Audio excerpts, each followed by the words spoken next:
So why in the world are people taking this stuff? I've heard people describe it as a combination of LSD, cocaine, and ecstasy. And you have a person who very, very quickly becomes extremely aggressive, extremely paranoid, they're hallucinating, and they're dealing with suicidal ideation. That suicidal ideation happens very fast. It's not a long-term, month after month kind of thing. It's pretty quick. Within 3, 4, 5 doses for that to start happening. We don't have sound research to tell us what the long-term impact is of these chemicals. They're variable. Some has more of this and less of that. So it's really hard to say, really what to base your intervention on, because we don't. A lot of our interventions are based on years and years of research.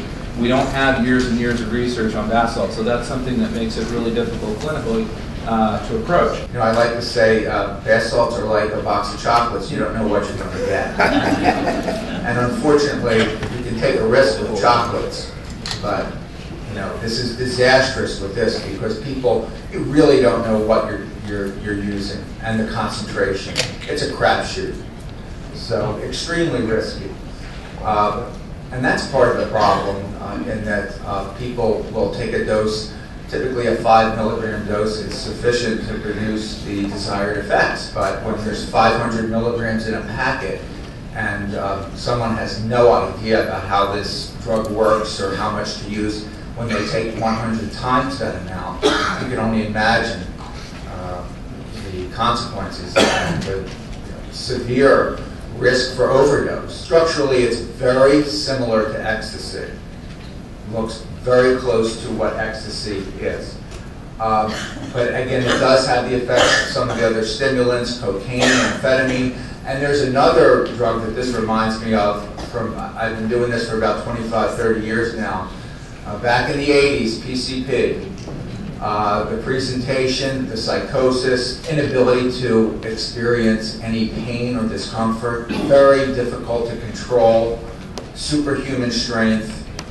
It's a nightmare to manage this, and it reminds me very much of what we dealt with in the 80s, but this is more prevalent. I think PCP was a little bit more of a side drug that some people use, but this is so common, it's very scary.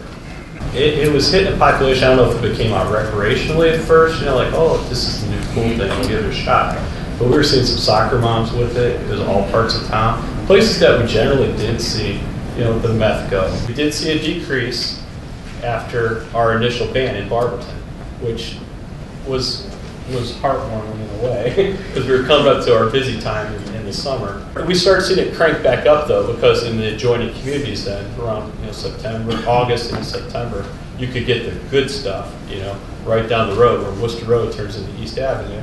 There's a little market, and that became the place to go to get the